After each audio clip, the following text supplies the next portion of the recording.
காரியங்களை நாம் நினைத்து பார்க்க முடியாத வகையில ஆண்டவர் நம்மை நேர்த்தியாய் நடத்தி கொண்டு வருகிறார். ஆகவே தலைகளை தாழ்த்தி கண்களை மூடி நாம் ஆண்டவரை நோக்கி பார்க்கலாம். பள்ளங்கள் எல்லாம் நிரம்பிட வேண்டும்,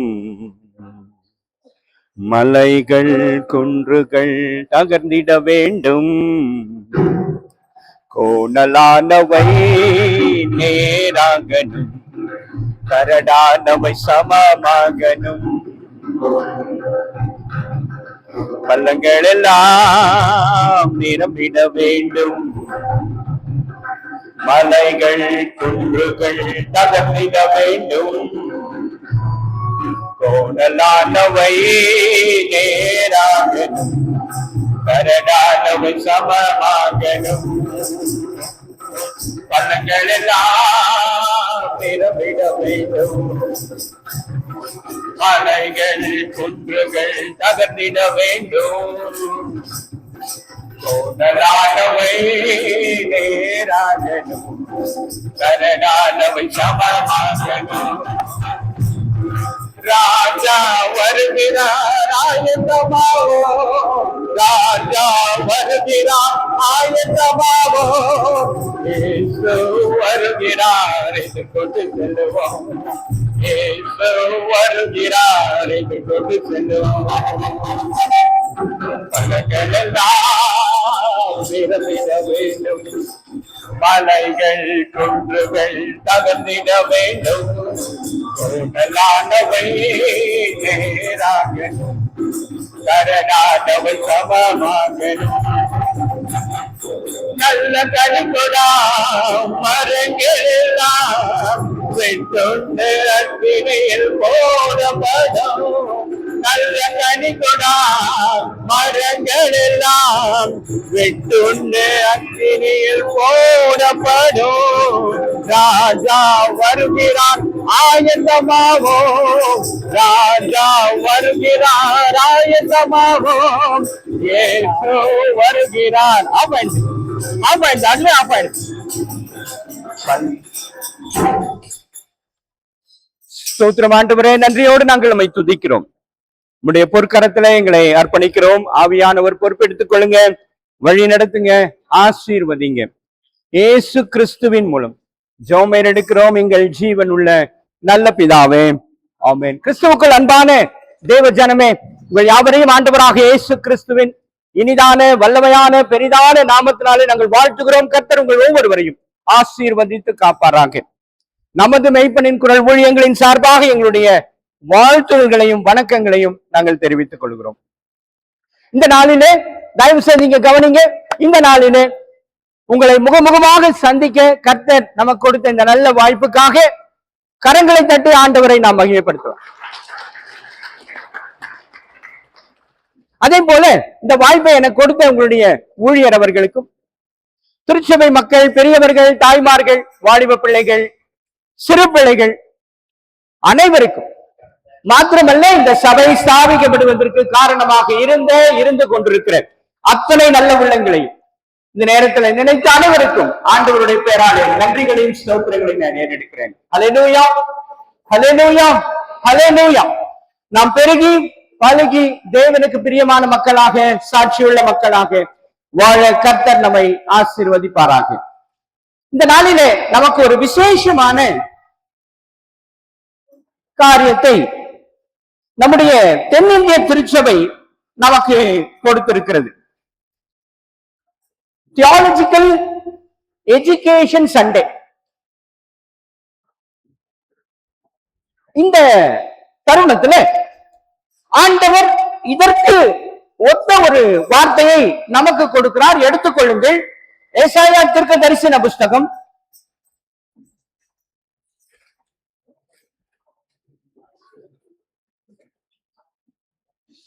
56வது அதிகாரம் 3வது வசனத்தை வாசிக்கலாம்.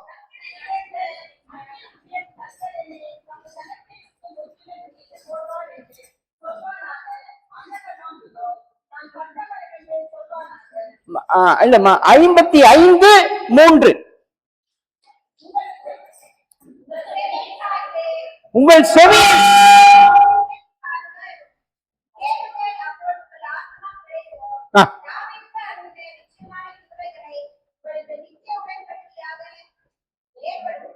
ஆமா, இரண்டாவது வசனத்தையும் வாசிங்க. நீங்கள் அப்பம் இல்லாததற்காக உங்கள் பணத்தையும் திருப்தி செய்யாத பொருளுக்காக உங்கள் பிரயாசத்தையும் செலவழிப்பானேன். நீங்கள் எனக்கு கவனமாய் செவி கொடுத்து நலமானதை சாப்பிடுங்கள்.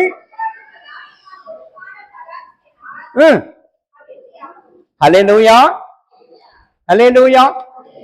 இப்ப இங்க நம்முடைய ஆராதனையில வழிமுறை, ஆராதனை வழிமுறை அந்த திட்டத்துல ஒரு பகுதி நாம் வாசிச்சோம். நமது கடவுளாகிய ஆண்டவருக்கோ மிகுந்த இரக்கமும் மன்னிப்பும் உரியது. நாம் அவருக்கு விரோதமாக துரோகம் செய்தோம். நமது கடவுளாகிய கர்த்தரின் சொல்லுக்கு செவி கொடாமற் போனோம்.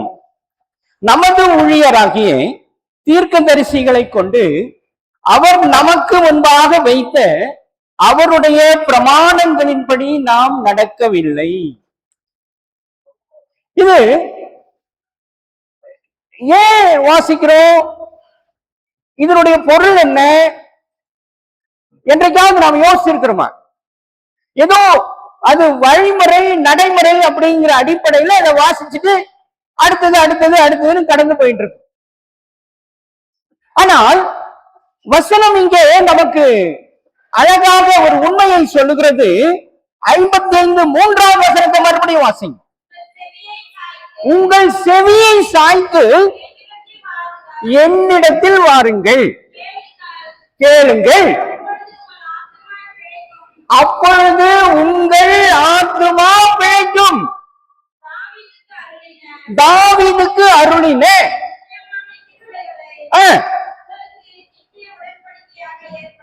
ஹல்லேலூயா.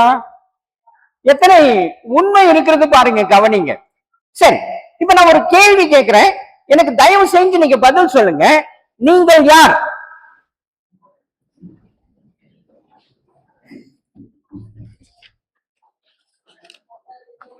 என்னமா? கர்த்தரால் தெரிந்து கொள்ளப்பட்ட பிள்ளைகள். Very good. அப்புறம் கிறிஸ்தவர்கள். அப்புறம் என்னமா? ரத்தத்தினால் மீட்கப்பட்டவர்கள். Very good. அடுத்தது அவரால் உருவாக்கப்பட்டவர்கள். Very good. அப்புறம் என்னமா? தாவீதின் வம்சத்தில் வந்தவர்கள். Very good. அப்புறம் கிறிஸ்தவர்கள். அப்புறம்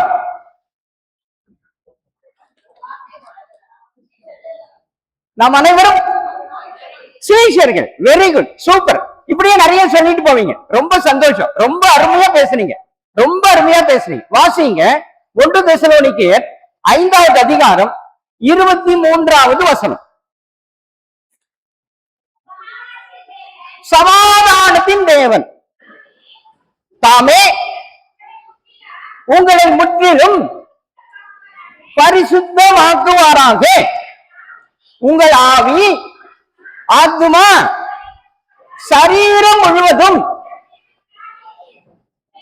நம்முடைய கர்த்தராகிய இயேசு கிறிஸ்து வரும் வரை குற்றமற்றதாய் இருக்கும்படி காக்கப்படுவதாக. ஹல்லேலூயா. இப்ப நீங்க யார் சொல்லுங்க? இப்ப நீங்க யாரு?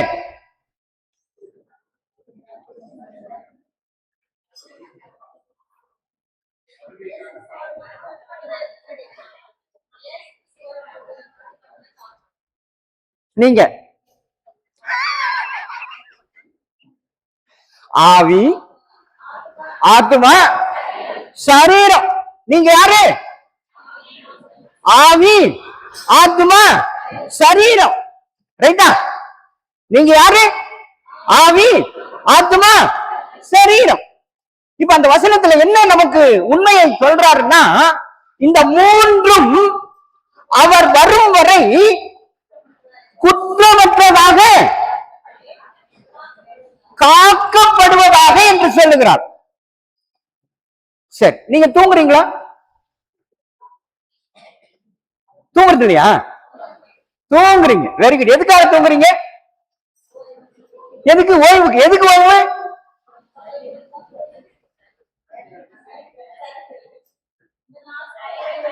இந்த நாள் வந்து உழைச்சதுக்காக. எதுக்கு ஓய்வு? எதுக்கு ஓய்வு?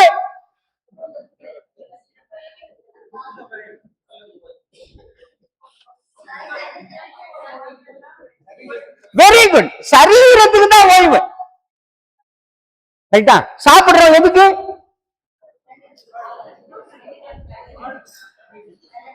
பலன். எதுக்கு பலன்? சரீரத்திற்கு பலன். உடுத்துறோம் எதுக்கு? உடுத்துறோம் சரீரத்திற்கு. ரைட்டா? அழகுபடுத்திக்கிறோம் எதுக்கு? சரீரத்திற்கு. எல்லாம் சரீரத்துக்கு பண்ணுவீங்க. எல்லாம் எதுக்கு பண்ணுவீங்க? சரீரத்துக்கு பண்ணுவீங்க. இந்த ஆவி ஆத்மான்னு ஒண்ணு இருக்கு, அதுக்கு என்ன பண்றீங்க? நான் கேக்குறது புரியுதா? கேக்குறது புரியுதா? அதாவது எல்லாம் சரீரத்துக்கு பண்றோம். ஆனா ஆண்டவர் என்ன சொல்றாருங்க? ஆவி, ஆத்மா, சரீரம் மூணையும் என்ன பண்ணணுமா?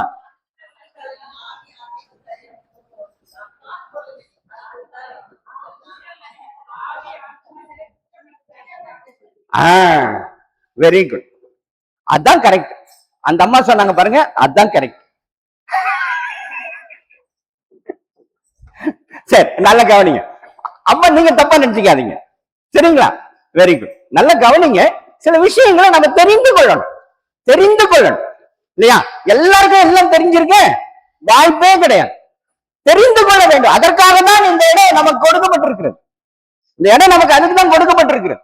ஆண்டவருடைய வார்த்தையை விளக்கி சொல்லணும், நம்ம புரிந்து கொள்ளணும், புரிந்து அதன்படி நடக்கணும். நடந்தா நாம என்ன பண்ண மாட்டோம் தெரியுமா? நான் இப்ப படிச்சேன், அந்த ஜபத்தை நாம என்ன பண்ணுவோம்? கொஞ்சம் கொஞ்சமா உடனே முடிச்சிட முடியாது. கொஞ்சம் கொஞ்சமா அது வந்து என்ன பண்ணலாம்? விடுதலை, வெளியே வர முடியும், வெளியில வந்துட முடியும். என்னைக்குமே நான் பாவம் செய்து அறிக்கை பண்றது தப்பு கிடையாது, அது தேவைதான். அறிக்கை பண்றது தப்பு கிடையாது. ஆனால் எப்பவுமே நான் அறிக்கை பண்ணி கொண்டிருப்பேன் என்பது நல்லது அல்ல, இல்லையா? ஒரு குழந்தை, கரெக்டா? குழந்தை பிறக்குது, பிறக்கும் போது இப்படி இருக்குது, அப்படியே இருக்கு. என்னவாகுது? இப்படி ஆகுது. இப்படி ஆனோன்னு 4 கால் வந்துருது. அதுக்கு 4 கால் வந்தோடனே 2 கால்ல நிக்குது. 2 கால்ல நின்ன உடனே ஓடுது. ஒரே ஓட்டம். குடிக்க முடியுமா? முடியவே முடியாது. அப்படிதான் நாம் ஆவிக்குரிய ஜீவியத்தில் வளர வேண்டும், வளர வேண்டும். இதெல்லாம் மாதிரியாக கொடுக்கப்பட்டிருக்கிறது, மாதிரி. ஆனால் அதையே நான் செய்து கொண்டிருந்தால் என்ன பயன்? ஒரு பயனும் இல்லை. அப்போ நான் பாவி என்று சொல்வது நமக்கு பெருமை அல்ல. நான் பாவி ஆண்டவரே, நான் பாவி என்ன மன்னிச்சிருங்க, அதுல நமக்கு பெருமை இல்லை. ஆனால் நான் பாவத்தை விட்டு வெளியே வந்திருக்கிறேன் ஆண்டவரே, எனக்காக தன் ஜீவனை கொடுத்த அந்த ரத்தத்தை சுமந்திருக்கிறேன் ஆண்டவரே. ஆகவே நான் பாவத்தை விட்டு வெளியே வந்திருக்கிறேன். 1 மைல் தூரம் போயிருக்கிறேன், 2 மைல் தூரம் போயிருக்கிறேன், 4 மைல் தூரம் போயிருக்கிறேன், 6 மைல் தூரம் போயிருக்கிறேன் என்று நான் சொல்ல வேண்டும். அல்லது உயரத்துல 10 அடி, 20 அடி, 30 அடி, 40 அடி வளர்ந்திருக்கிறேன் ஆண்டவரே என்று சொல்ல வேண்டும். அதுதான் நமக்கு பெருமை இருக்கிறது. ஹல்லேலூயா, ஹல்லேலூயா, ஹல்லேலூயா. எனக்கு கொஞ்ச நேரம் கொடுத்தீங்கன்னா உங்களுக்கு நல்ல விலைக்கு சொல்லுவேன். அந்த நெகேமியா தீர்க்கதரிசன புத்தகம், அந்த பாடம் வந்து நமக்கு அதை தான் வெளிப்படுத்துகிறது. அவங்க என்ன பண்ணாங்கன்னா, அதிகாலம் தொடங்கி மத்தியானம் வரைக்கும், மத்தியானம் நேரம் கொடுக்கல. நீங்க மத்தியானம் எவ்வளவு நேரம் தெரியுமா? 3 மணி வரைக்கும். அப்போ அவ்வளவு நேரம் உட்கார்ந்து அவருடைய வார்த்தையை அவ்வளவு உற்சாகமாக, அதில் உள்ள காரியங்களை கண்ணீரோடும் கம்பளையோடும் வேதனையோடும் இப்படியெல்லாம் சொல்லப்பட்டிருக்கிறதா என்ற ஏக்கத்தோடு, விருப்பத்தோடு, வாஞ்சையோடு அந்த மக்கள் கேட்டார்கள். அப்படியாக நாமும் கேட்க பழக வேண்டும். அப்படியாக நாமும் கேட்க பழக வேண்டும். வாசியுங்கள் ஏசாயா தீர்க்க தரிசன புஸ்தகம் 58:13 வாசிங்க.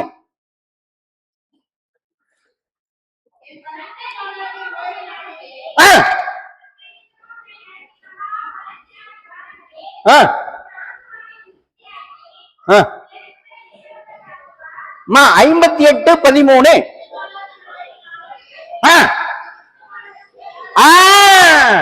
அதை கவனிங்க, அது கவனிங்க. அப்படி அழகா எழுதி வச்சிருக்கிறார். ஓய்வு நாள்ல எனக்கு இஷ்டமானதை நான் செய்யாதபடிக்கு என் காலை விலக்கி என் வழிகளின்படி நடவாமல் இஷ்டமானவைகளை செய்யாமல் சொந்த பேச்சு பேசாமலும் ஓய்வு நாளை மனமகிழ்ச்சிய நாள் என்றும் கர்த்தருடைய பரிசுத்த நாள் என்றும் ஹல்லேலூயா. இதை கவனத்துல வைங்க.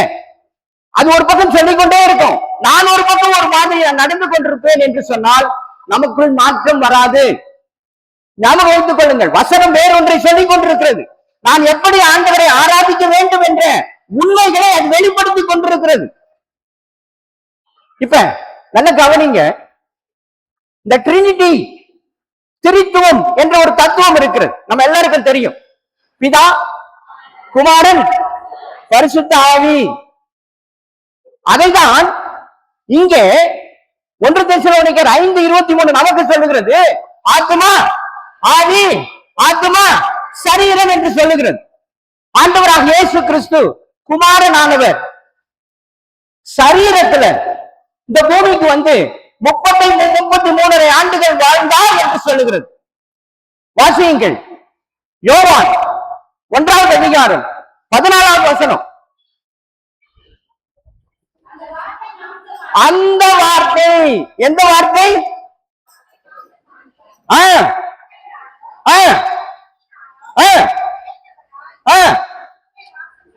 வாசம் பண்ணினார்.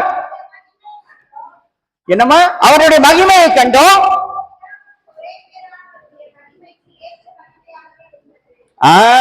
ஹல்லேலூயா. வாசிங்க வெளிப்படுத்தல் 19:13.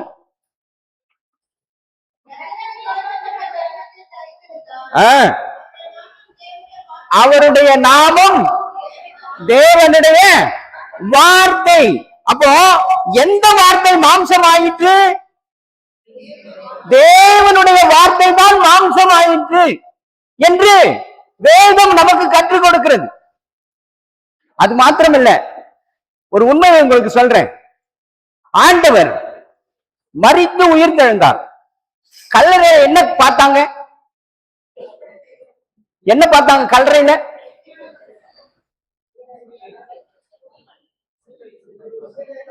ஆமா, அது சீலை எதுக்கு அடையாளம் தெரியுமா? சரீரத்துக்கு அடையாளம். அதனாலதான் அது அங்க விட்டுட்டு போயிட்டாரு. அவர் அதை அங்க விட்டுட்டு போயிட்டார். சரீரத்துக்கு அடையாளமான வஸ்திரத்தை தான் கல்லறையில் ஆண்டவர் அப்படியே விட்டுட்டு அவர் எழுந்து மறுரூபமாக்கப்பட்டார். எப்படி மறுரூபமாக்கப்பட்டார்? ஆத்தும ரூபத்துக்கு வந்துட்டார். உயிர்த்தெழுதலுக்கு பிறகு அவருக்கு வேற சரீரம் இருந்தது.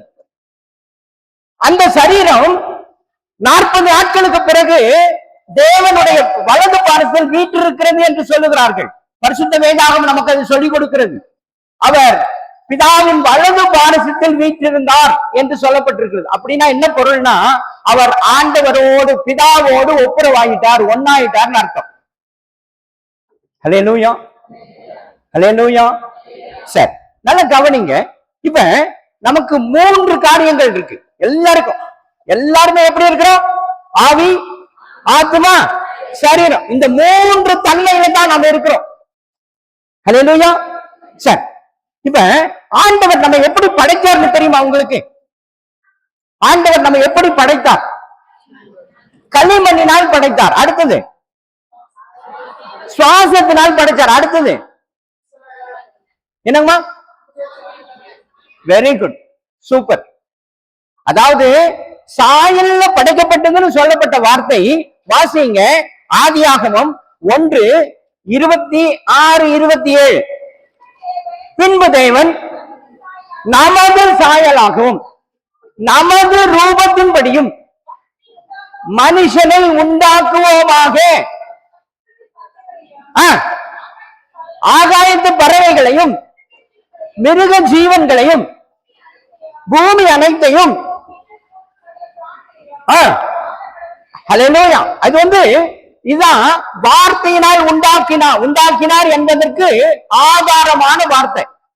ரைட்டா? இரண்டாவது வாசிங்க, 2வது அதிகாரம் 7வது வசனத்தை வாசிங்க.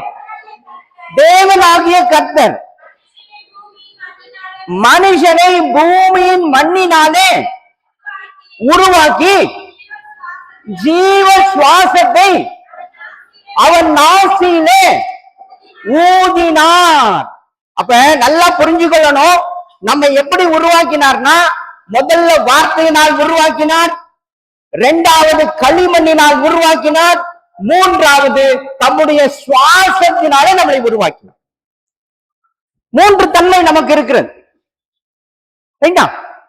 சரி, இப்ப நல்லா புரிஞ்சுக்கொள்ளணும், இந்த 3 தன்மை நமக்கு இருக்கிறது. சரீரத்தை பத்தி நமக்கு எல்லாருக்கும் தெரியும். சரீரம் இதுதான் நமக்கு என்பது எல்லாருக்கும் தெரியும். ஆனா இந்த சரீரம் கடைசி வரை நம்மோடு வருமா? வராது. ஏன் வராது அப்படின்னா, 3வது அதிகாரம் 19வது வசனத்தை வாசிங்க. நீ பூமியிலிருந்து எடுக்கப்பட்டபடியினால்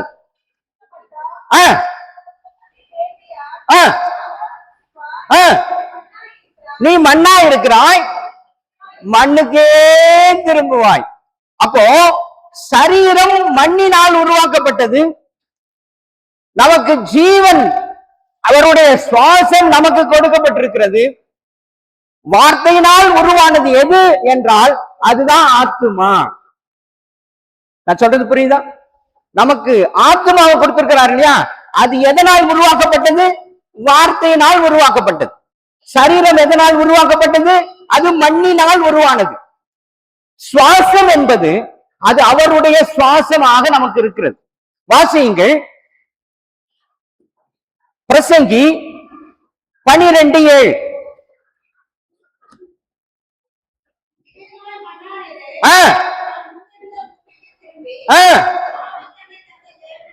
அல்லேலூயா.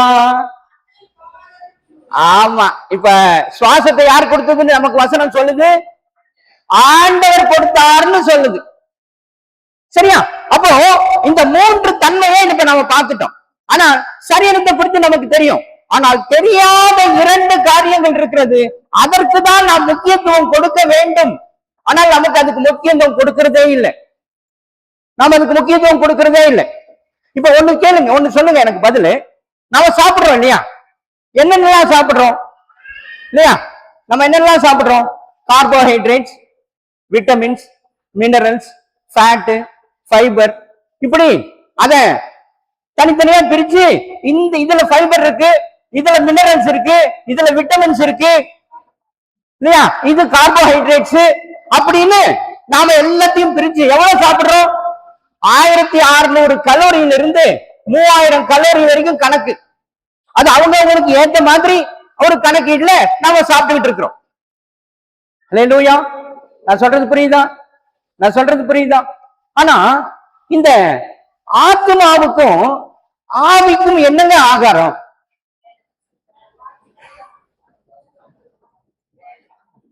அதைத்தான் சங்கீதங்களின் புஸ்தகம் 1வது அதிகாரம் 1-2 வசனங்கள் நமக்கு சொல்லுகிறது. துன்மார்க்கனுடைய ஆலோசனையில் நடவாமலும் பாவிகளுடைய வழியில் நில்லாமலும் பரியாசக்காரர் உட்காரும் இடத்தில் உட்காராமலும் கர்த்தருடைய வேதத்தில் பிரியமாய். அதை மறந்துடுறீங்களே, அதை மறக்க கூடாதுங்க. முழுசா வாசிக்கணும். வாசிங்க மறுபடியும்.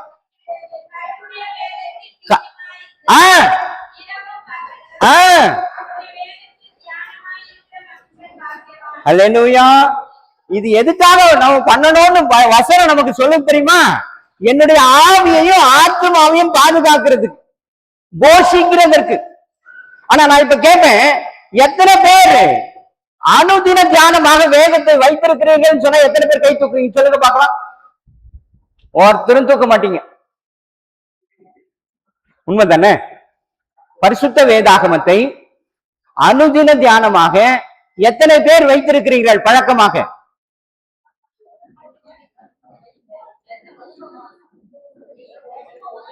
தினமும் எத்தனை பேர் வாசிக்கிறீங்க? கை தூக்குங்க கொஞ்சம். இவ்வளவு பேர் தான். இங்க திரும்பி பாருங்களேன், இந்த பக்கம் திரும்பி பாருங்களேன். இல்ல இல்லை, சும்மா கை தூக்குனா எப்படி கை தூக்குறது? வாசிச்சா தானே கை தூக்குவாரு. நான் வாசிச்சேன், நான் அனுதின தியானமாக வைத்திருக்கிறேன் என்று வாசி சொல்லுவாரு? சொல்ல மாட்டார். எல்லா சபையிலும் தான் நிலைமை. 4 பேர் 5 பேர் தான் கை தூக்குவாங்க, அவ்வளவுதான். மற்ற பேர் தூக்க மாட்டாங்க. ஏன்?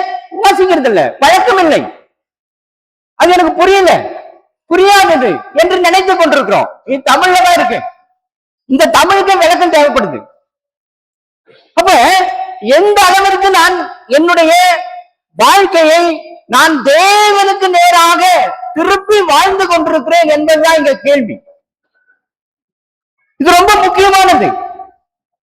சரி, இப்ப நல்ல கவனிங்க, நல்ல கவனிங்க. இங்க இந்த சரீரத்திற்கு சொற்பமான காலம்தான், ஆனால் இந்த ஆத்மா நித்தியமாக வாழக்கூடியது. இந்த ஆத்மா என்ன பண்ணும்? நித்தியமாக வாழக்கூடியது. இதுக்கு அடையாளம் எப்படி அப்படின்னா, நீங்க ஏரோப்ளேன் கேள்விப்பட்டிருப்பீங்க, பிளைட் கேள்விப்பட்டிருக்கீங்களா? கேள்விப்பட்டிருக்கீங்க. அதுல அந்த பிளைட் நல்லா ஓடும் போது ஒன்ன பத்தி பேசவே மாட்டாங்க. பிளைட் நல்லா ஓடினு என்ன பத்தி பேச மாட்டாங்க, எதை பத்தியும் பேச மாட்டாங்க, நல்லா ஓடினுக்குது. ஆனால் அது ஆக்சிடென்ட் ஆயிடுச்சு அப்படின்னு சொன்னா உன்னை பத்தி பேசுவாங்க. என்னன்னு சொல்லுங்க பார்க்கலாம். பைலட் சரியா ஓட்டல, உன்னை பத்தி ரொம்ப பிரபலமா பேசுவாங்க. அது வரைக்கும் பேச மாட்டாங்க. அது வரைக்கும் அதை பத்தி நம்ம கண்டுக்கவே மாட்டோம். நல்லா ஓடுற வரைக்கும் அதை பத்தி பேசவே மாட்டாங்க. ஆக்சிடென்ட் ஆயிடுச்சு, கடல்ல விழுந்துருச்சு, நெருப்புல விழுந்துருச்சு அப்படின்னா உன்னை பத்தி பேசுவான். என்ன பத்தி? ஏதாவது என்னமா? ஆமா, அந்த பாக்ஸ் ஒன்ன பத்தி பேசுவான். அதுக்கு பேரு பிளாக் பாக்ஸ்னு பேரு.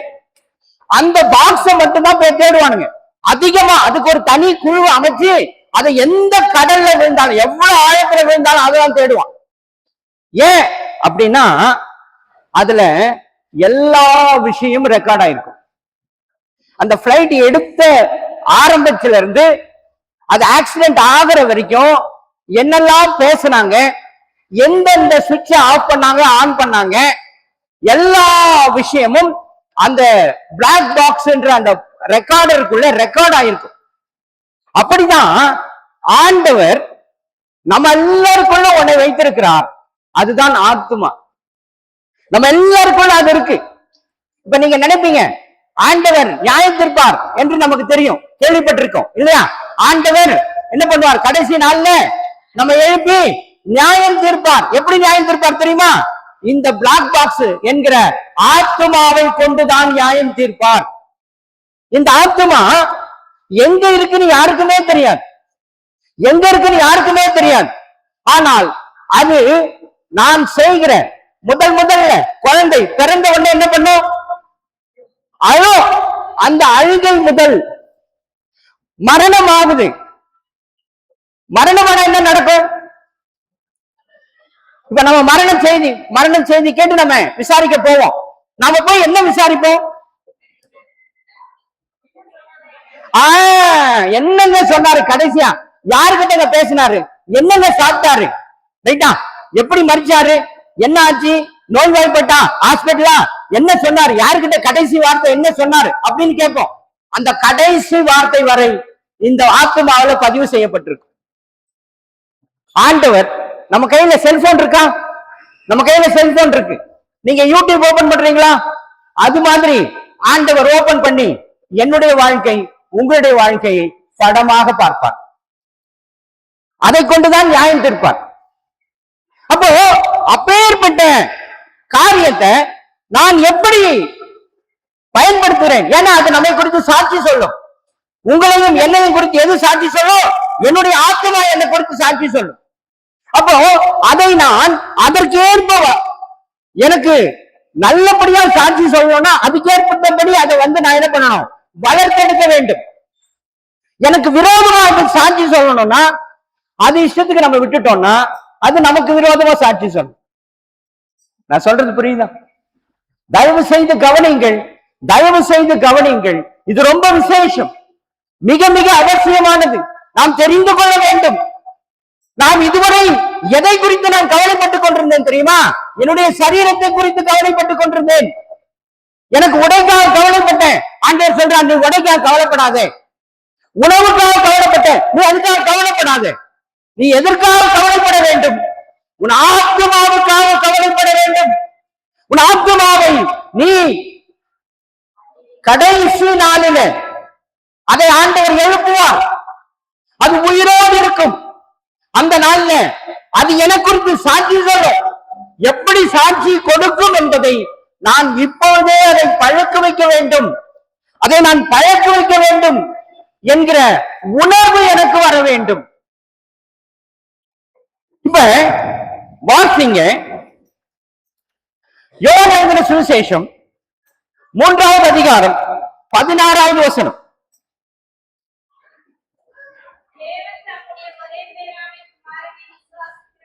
விசுவாசிக்கிறவன் எவனோ அவன் கெட்டு போகாமல் நித்திய ஜீவனை அடையும்படிக்கு அவரை தந்தருளி இவ்வளவாய் உலகத்தில் அன்பு கூர்ந்தார். ஆண்டவர் எதற்கு முக்கியத்துவம் கொடுக்கிறார் தெரியுமா? நித்திய ஜீவன்ல எது பிரவேசிக்கும்? என்னுடைய சரீரம் பிரவேசிக்காது, என்னுடைய ஆத்மா பிரவேசிக்கும். அதை குறித்து ஆண்டவர் பாரப்படுகிறார். என் ஆத்மாவை குறித்து பாரப்படுகிறார். என்னுடைய ஆவியை குறித்து ஆண்டவர் பாரப்படுகிறார். ஆகவே அதை குறித்த உணர்வு எனக்கு வர வேண்டும். நானும் அதை குறித்து பாரப்பட வேண்டும். அதை எப்படி நான் வளர்த்தெடுக்க வேண்டும், என்ன அடிப்படையில நான் அதை வளர்த்தெடுக்க வேண்டும் என்ற பாரம் நம் ஒவ்வொருவருக்கும் வர வேண்டும். இப்ப வாசிங்க, ஆண்டவர் இந்த கல்யாண வஸ்திரத்தை குறித்து நாம பார்க்கலாம். கல்யாண வஸ்திரத்தை அவர் சொல்றாரு மத்தேயு 22:12.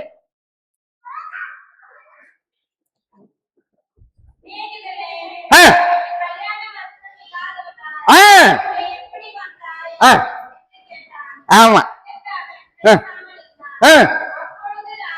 அப்பொழுது ராஜா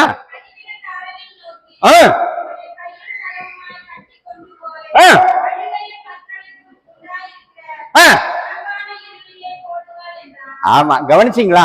இப்ப அங்க அந்த அந்த காரியம் நமக்கு நல்லா தெரியும். என்ன செய்யறாங்க?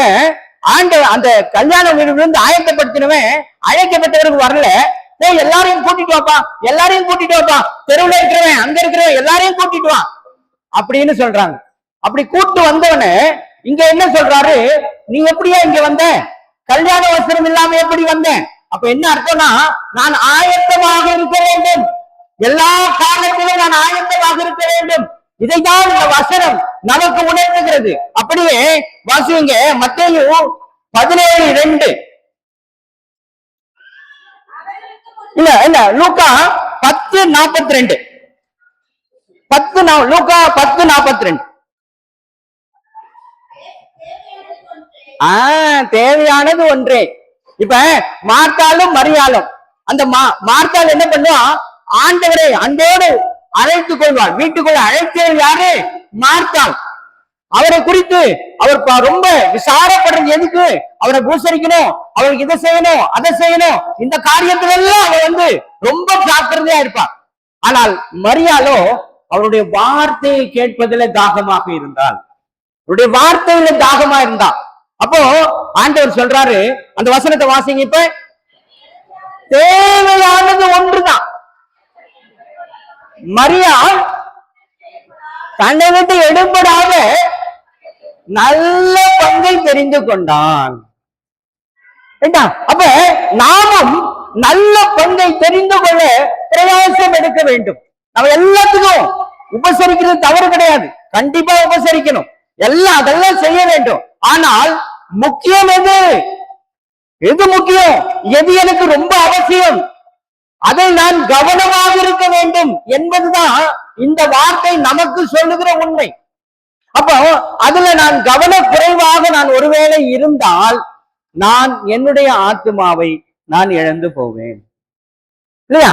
அப்ப ஒரு அழகான வார்த்தை ஆலயத்தை குறித்து 1 கொரிந்தியர் 3:16-17 சொல்றது. ஆலயத்தை குறித்து சொல்லுது. நீங்கள் தேவனுடைய ஆலயமாய் இருக்கிறீர்கள். தேவனுடைய ஆவி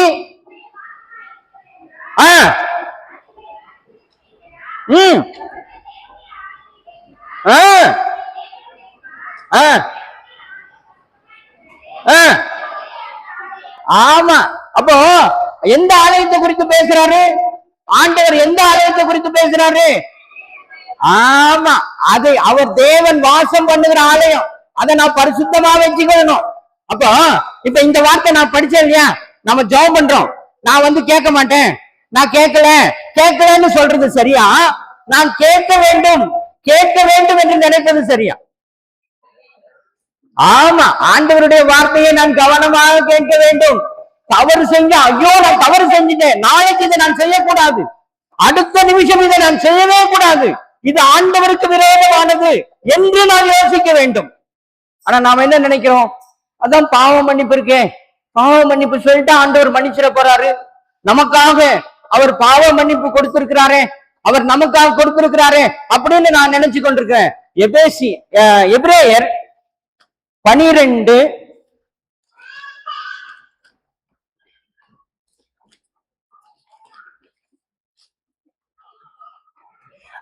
எபிரேயர் 10 26 27 28 வசனங்களை வாசிங்க.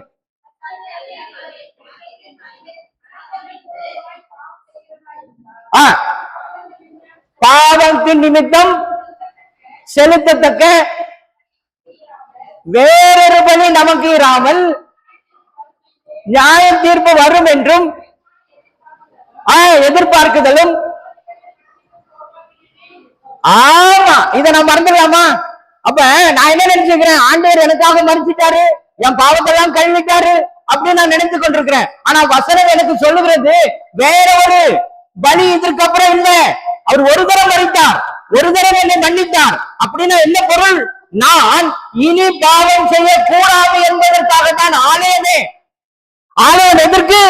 நான் இனி பாவம் செய்யக்கூடாது, தவறு செய்யக்கூடாது என்பதற்காக தான் ஆலயம். செய்துவிட்டு பாவ மன்னிப்பு கேட்பதற்கு ஆலயம் அல்ல. அப்ப நல்ல இந்த விஷயங்களை நாம புரிந்து கொள்ள வேண்டும். புதிதாக்கக்கூடிய அந்த உள்ளான மனுஷன் 2 கொரிந்தியர் 4:16 ஒரு அழகான வார்த்தையை நமக்கு சொல்லுகிறது. 2 கொரிந்தியர் 4:16 ஆனபடியினாலே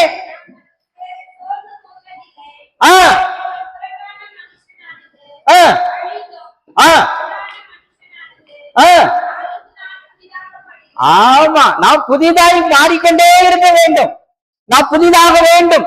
அது எது என்னை சுத்திகரிக்கும்? இந்த வசனம் தான் என்னை சுத்திகரிக்கும், இந்த வார்த்தை தான் என்னை சுத்திகரிக்கும். அப்ப அதை நான் அனுதின தியானமாக மாற்றி நான் வாழ பழக வேண்டும் என்பது நமக்கு ஆண்டவர் கொடுக்கிற எச்சரிப்பின் வார்த்தை. அப்போ இதுல நான் கவனமாக இருக்க வேண்டும், இந்த வார்த்தையை நான் கவனமாக கேட்க வேண்டும். இப்ப இன்னொரு உண்மையை நீங்க பாப்பீங்க அப்படின்னு பாத்தீங்கன்னா, ஆண்டவர் இந்த ஸ்பிரிச்சுவல் ஹீலிங்க குறித்து பேசுறார். 5வது லூக்கா 5:20 வசனத்தை வாசி.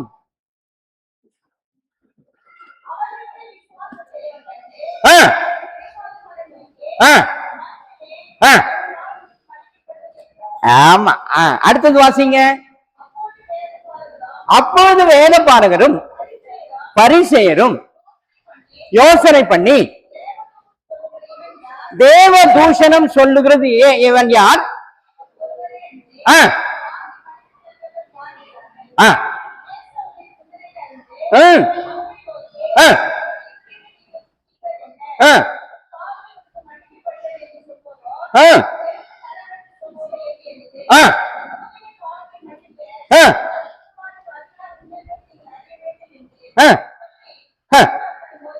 ஆ. இப்ப நல்ல கவனிங்க. இந்த திமிர்வாதக்காரனை ஒரு வீட்டுல ஓட்ட பிரிச்சு உள்ள இறக்குறாங்க. இறக்கும் போது ஆண்டவர் ரெண்டு காரியத்தை பத்தி பேசுறார். ரெண்டு காரியங்களை குறித்து பேசுறார். முதல் காரியம் என்னன்னு சொல்றாரு? உன் பாவங்கள் உனக்கு மன்னிக்கப்பட்டது என்று சொல்லுகிறார். ரைட்டா? அடுத்தது அதே மனுஷனை பார்த்து, இப்பொழுது நீ உன் படுக்கை எடுத்துக்கொண்டு என்ன பண்ண, நட என்று சொல்லுகிறார். ஒருவேளை நான் வேற மாதிரி புரிஞ்சிருந்தா தயவு செஞ்சு அப்படி அல்ல. ஆண்டவர் முதல்ல எதை குணப்படுத்துகிறார் தெரியுமா? ஆத்துமாவை குணப்படுத்துகிறார் என்றுதான் அதற்கு பொருள்.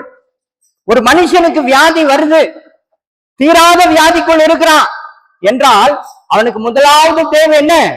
ஆத்ம ஹீலிங், ஸ்பிரிச்சுவல் ஹீலிங் தான் அவனுக்கு முதல்ல தேவை. அதுக்கு அடுத்ததுதான் பிசிக்கல் ஹீலிங், நம்ம சரீர சுகம். ஆகவேதான் ஆண்டவர் அந்த இரண்டு காரியத்தையும் அங்க வலியுறுத்துறார்.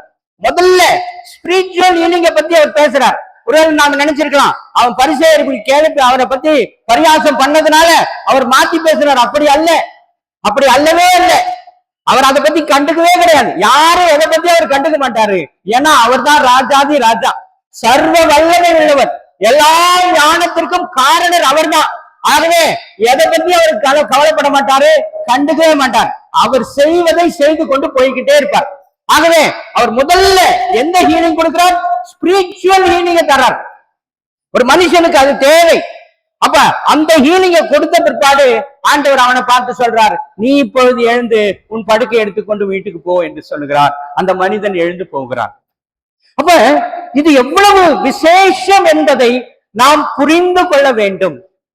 அப்போ நான் எப்பொழுதும் என்னுடைய மனசுல எதை குறித்த சிந்தை வேண்டும் என்றால், என்னுடைய ஆத்ம பாரம் எனக்கு இருக்க வேண்டும் முதலாவது. ஆனா நமக்கு என்ன ஆத்மா இருக்கும் தெரியுமா? அடுத்த இன்னொருக்குள்ள ஆண்டவருக்குள் வர வேண்டும், அது நல்லதுதான். ஆனா முதல்ல உன்னுடைய ஆத்மாவை நீ இழந்து விட்டால் என்ன பிரயோஜனம் இல்லையா? முதல்ல என்னுடைய ஆத்மா குறித்த பாரம் எனக்கு இருக்க வேண்டும். நான் சரியாக இருக்கிறேனா? நான் சரியாக பயணிக்கிறேனா? நான் ஆண்டவருக்கு நேராக என்னுடைய பயணத்தை நடத்தி கொண்டிருக்கிறேனா? ஆண்டவருடைய வார்த்தைக்கு நேராக என்னுடைய காரியங்கள் நடந்தேறுகிறதா என்பதை குறித்த எண்ணம் எனக்கு கண்டிப்பாக வேண்டும் என்பதை நாம் அறிந்து கொள்ள வேண்டும். ஹல்லேலூயா, ஹல்லேலூயா. வாசிங்க எபிரேயர் 12:14. எபிரேயர் 12:14.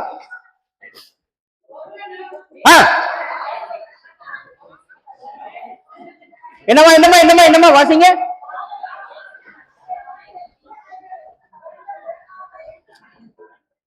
கேட்கல கேட்கல.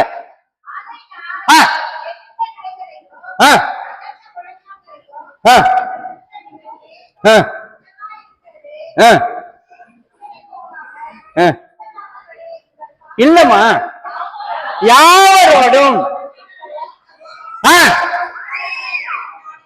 ஆமா, யாவரோடு நான் என்ன பண்ணணும்? சமாதானமா இருக்க நாடுங்கள். அப்புறம் பரிசுத்தம் இல்லாமல் ஒருவனும் தேவனை தரிசிக்கவே முடியாது. அப்ப பரிசுத்தம் என்பது எனக்கு மிக மிக அவசியமானது இல்லைங்களா? பரிசுத்தம் என்பது எனக்கு மிக மிக அவசியம். கலாத்தியர் 6:12 வாசிங்க. சாரி 17 வாசிங்க. ஆமா, அது பண்ணிக்கிட்டே இருக்கும். எச்சிக்கிறது.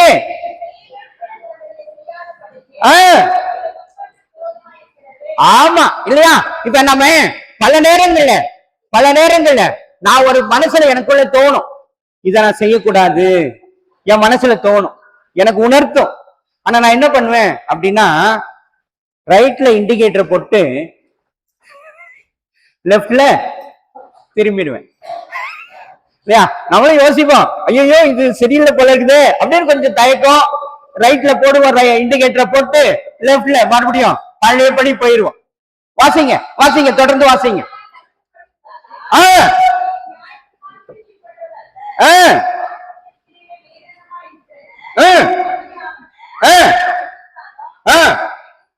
வேசித்தனம்,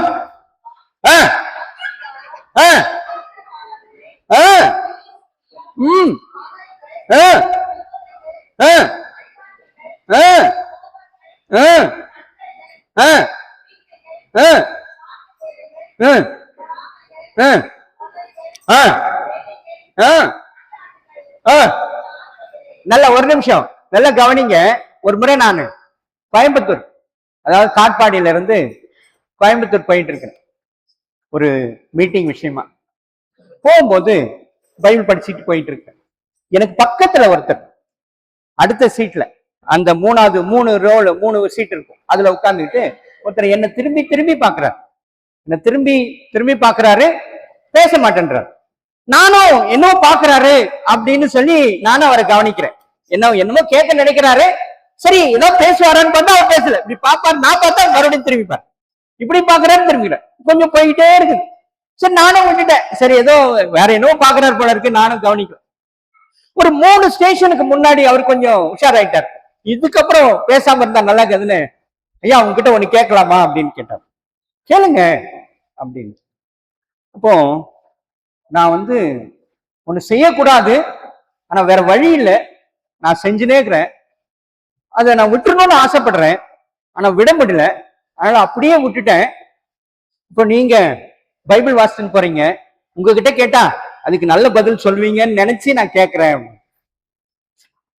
நான் உடனே அவர்கிட்ட என்ன பாவம்னு நம்ம கேட்கணும். அதை கேட்டு அது தேவையில்லாத விவாதங்கள் எல்லாம் வரும். ஆகவே அதை பத்தி எல்லாம் பேசல.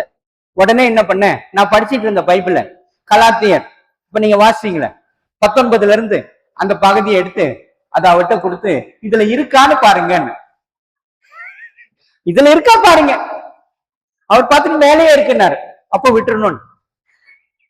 அப்ப என்ன பண்ணணும்? விட்டுறணும்.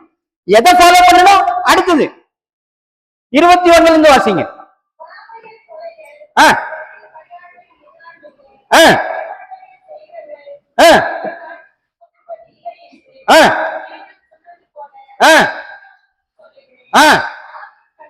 ஆவியின் கனியோ அன்பு, சந்தோஷம், சமாதானம், நீடிய பொறுமை, தயவு, நற்குணம், விசுவாசம், சாந்தம், இச்சையடக்கம், இப்படிப்பட்டவைகளுக்கு விரோதமான பிரமாணம் ஒன்றுமே கிடையாது. ஆனால் இது அனைத்தும் எதற்கு உரியது என்றால் ஆத்மாவுக்கு உரியது. அது எதை பத்தியும் கேட்காது, சரீரம் கேட்கும். சரீரத்துக்கு நானு தப்பான வழி காட்டினா அதுக்கு ரொம்ப பிடிக்கும். ஆனால் ஆவிக்கும் ஆத்மாவுக்கும் என்ன பிடிக்காது? நான் தப்பான வழி காட்டினா அதுக்கு பிடிக்கவே பிடிக்காது, ஏத்துக்காது. ஆகவேதான் கலாத்தியர் 17வது அதிகாரத்துல வசனத்துல அழகா சொல்லியிருக்கிற, ஆவிக்கு விரோதமாய் மாம்சமும் மாம்சத்துக்கு விரோதமா ஆவியும் ஒன்றுக்கொன்று விரோதமாக இருக்கிறது என்று வசனம் நமக்கு சொல்லுகிறது. அப்ப இது விரோதமாகவே இருக்கும். ஏன்னா அது ஆண்டவருடைய கரத்தில் இருக்கிறது, ஆண்டவர் தங்குகிற ஸ்தலமாக இருக்கிறது. அது உருவானதே அவருடைய வார்த்தையால் உருவானது.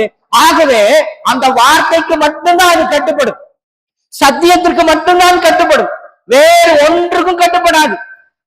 ஆகவே அதை நான் ஒண்ணு கேட்கிறேன், நல்லா புரிஞ்சுக்கொள்ளுங்க. ஒருவேளை சாப்பிடலாம் என்ன ஆகும்?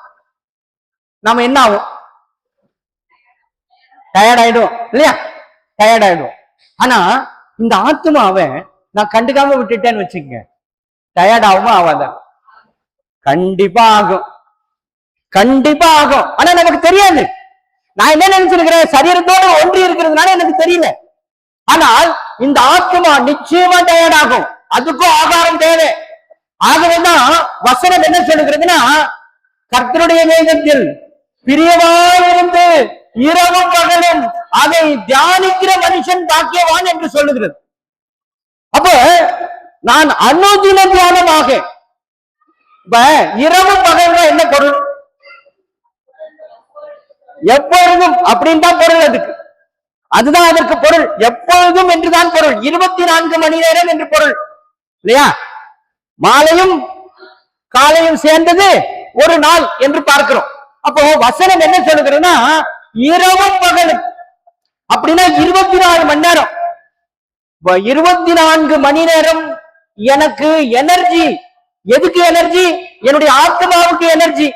ஆனா நான் என்ன நினைக்கிறேன், நான் அதுல டைம் ஸ்பெண்ட் பண்ணா பைபிள் 24 மணி நேரம் டைம் படிச்சிருந்தா நான் எப்ப சாப்பிடுறது, நான் எப்ப வேலைக்கு போறது, நான் எப்ப தூங்குறது, நான் எப்ப துணி துவைக்கிறது, நான் எப்பொழுது மற்ற காரியங்களை செய்வது, அப்படிதான் யோசிக்கிறேன் நானு. ஆமா. அப்போ நான் ஆண்டவர் நமக்கு எப்படிப்பட்ட ஆகாரத்தை கொடுத்திருக்கிறார் என்பதை புரிந்து கொள்ள வேண்டும். அந்த ஆகாரத்தை நான் அதுக்கு தடை பண்ணவே கூடாது இல்லையா? சில மருத்துவமனையில ட்ரிப்ஸ் ஏத்துவாங்க, அது பாட்டுக்கு போயிட்டே இருக்கும் இல்லையா? 24 hours போய்கிட்டு இருக்கும். அது மாதிரி நான் என்ன பண்ணிக்கிட்டு இருக்கணும், இந்த வார்த்தைய என்னுடைய ஆத்மாவுக்கு நான் செலுத்தி கொண்டே இருக்க வேண்டும். அவருடைய வார்த்தைகள் தியானமாக இருக்க வேண்டும். அவருடைய வார்த்தையை நான் கவனமாக கேட்க வேண்டும். ஆகவேதான் இந்த சங்கீத புஸ்தகம் 1 எதை பத்தி பேசுதுன்னா ஒழுக்கத்தை பத்தி பேசுது. 2வது வசனம் எதை குறித்து பேசுனா சத்திய வார்த்தையை குறித்து பேசுது. இது ரெண்டும் சேர்ந்ததுதான் பாக்கியவான் என்று சொல்லுகிறது. ரெண்டும் சேர்ந்தது. துன்மார்க்கனுடைய ஆலோசனை நடவாமலும், பாவியுடைய வழியில் நில்லாமலும், பரியாசக்கார் உட்காரும் இடத்தை உட்காராமலும், கர்த்தருடைய வேதத்தில் பிரியமாயிருந்து இரவும் பகலும் அவருடைய வேதத்தில் தியானமாயிருக்கிற மனுஷன் தான் பாக்கியவான் என்று வசனம் நமக்கு உணர்த்துகிறது. ஹல்லேலூயா, ஹல்லேலூயா. ஆகவே அப்படிப்பட்ட ஆண்டவருடைய காரியத்துல நாம் மிக மிக கவனமாக இருக்க வேண்டும் என்பது நமக்கு ஆண்டவர் நமக்கு கொடுத்திருக்கிற ஒரு முக்கியமான காரியம். வாசிங்க மார்க்கு 8:36.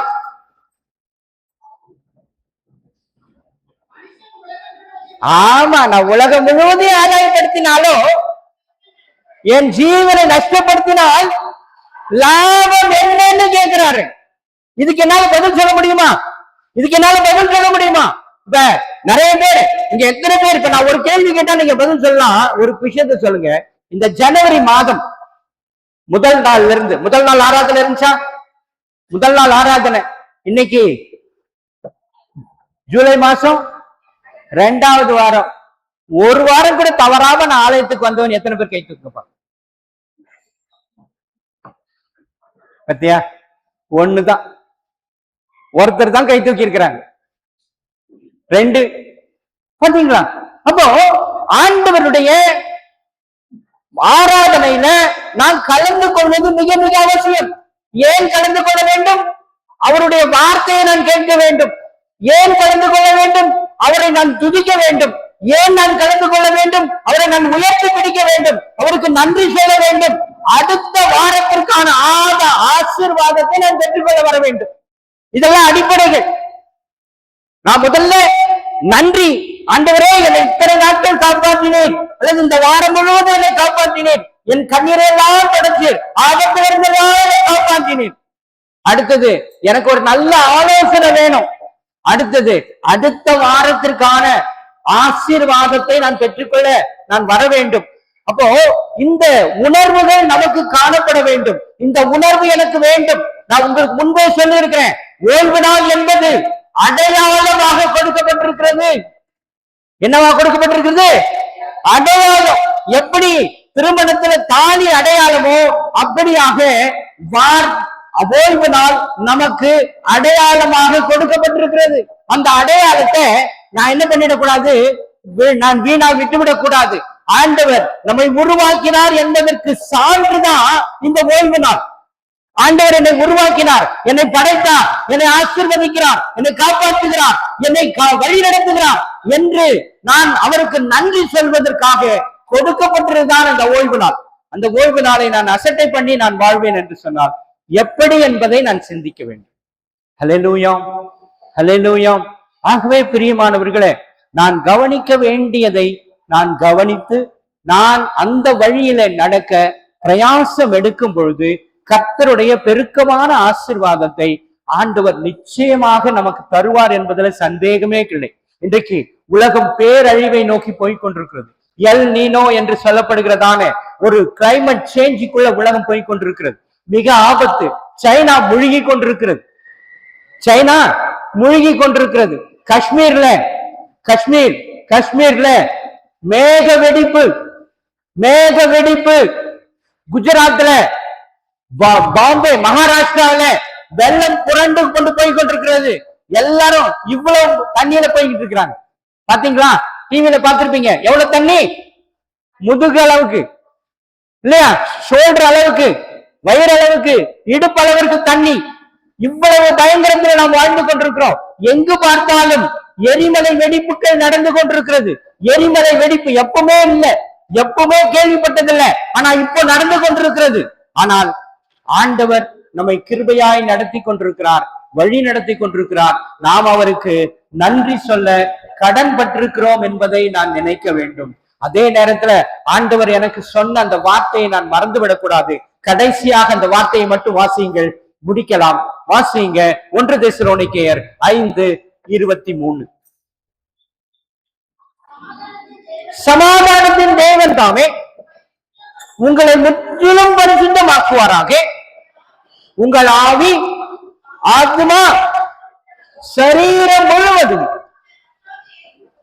கர்த்தராக இயேசு கிறிஸ்து வரும்போது குற்றமற்றதாக இருக்கும்படி காக்கப்படுவதாக என்று சொல்லி ஆண்டவர் நமக்கு எச்சரிப்பை கொடுக்கிறார். அந்த எச்சரிப்புக்கு நாம் தலை சாய்க்க வேண்டும், கவனம் செலுத்த வேண்டும். கவனம் செலுத்தி ஆண்டவர் சொல்லுகிறது போல அவருடைய சத்தத்திற்கு செவி கொடுக்கும் பொழுது நாம் தேசத்தின் நன்மைகளை புசிப்போம் என்று சொல்லி ஏசாயா தீர்க்கதரிசன புஸ்தகம் 1:19 சொல்லப்பட்டிருக்கிறது. ஆகவே பிரியமானவர்களே, நாம் நம்மை ஒப்புக் கொடுப்போம். ஒரு நிமிஷம் எல்லாரும் எழும்பி நில்லுங்க, ஒரு நிமிஷம் எல்லாரும் எழும்பி நில்லுங்க. தலைகளை தாழ்த்துங்க, கண்களை மூடுங்க, ஆண்டவரை நோக்கி பாருங்க. அன்பு கூறுவே இன்னும் அதிகமா ஆராதிப்பே இன்னும் ஆர்வமா. அன்பு கூறுவே இன்னும் அதிகமா ஆராதிப்பே இன்னும் ஆர்வமா. உம்மை முழு உள்ளத்தோடு ஆராதிப்பே முழு வெள்ளத்தோடு அன்பு கூறுவே. ஆராதனை ஆராதனை ஆராதனை ஆராதனை அல்லேலூயா. ஆராதனை ஆராதனை ஆராதனை ஆராதனை. எபினேசரே எபினேசரே இதுவரையும் உதவினீரே. எபினேசரே எபினேசரே இதுவரையும் உதவினீரே.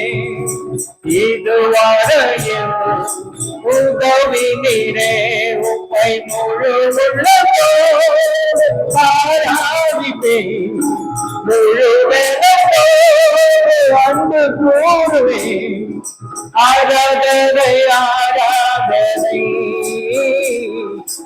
ஆராதனை ஆராதனை அல்லேலூயா. ஆராதனை ஆராதனை ஆராதனை ஆராதனை.